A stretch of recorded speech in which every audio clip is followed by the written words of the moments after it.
Okay, so we're going to talk about five senses. This is probably the last, or maybe the second to the last technique I'm going to show you that you are potentially going to be using in your narrative writing. So this is called five senses, as it says up above. So five senses, to understand what that means, it's probably pretty easy, right? You know that you know what the five senses are, right? They are sight, they are sound, they are, I'll do it not yellow, they are touch, they are sight, sound, touch, smell. And of course, the last one I'm sure you know is taste. Sorry, my thing is a little glitchy. Now, why might a writer use all of these things? A writer might use all of these things because together they create imagery that allows the reader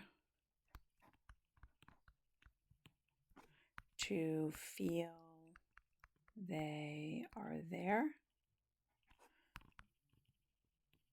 to engage the reader,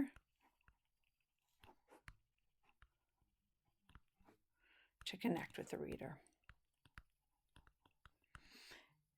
Most good writing makes the reader feels like the description's so strong and good that you really can picture it. You can feel it happening to you, and so therefore you connect.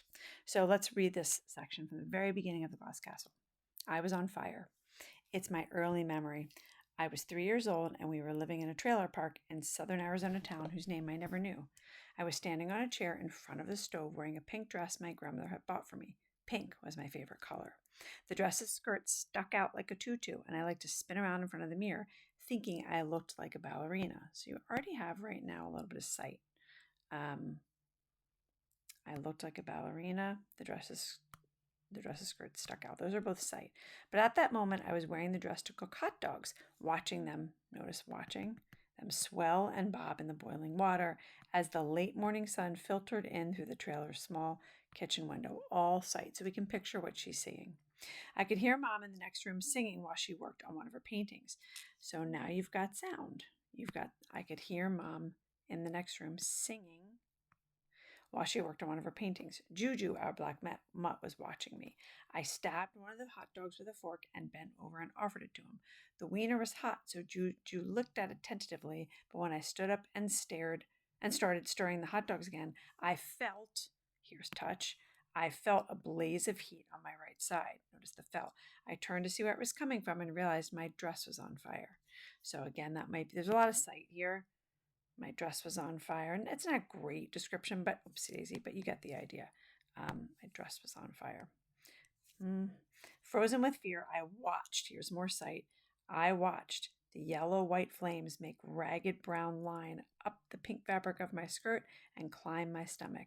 Then the flames leaped up, reaching my face. So that makes you feel maybe like it's touch.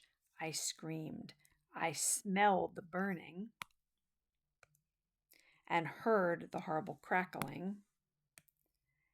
As the fire singed my hair and eyelashes, Juju was barking. I screamed again. Mom ran into the room.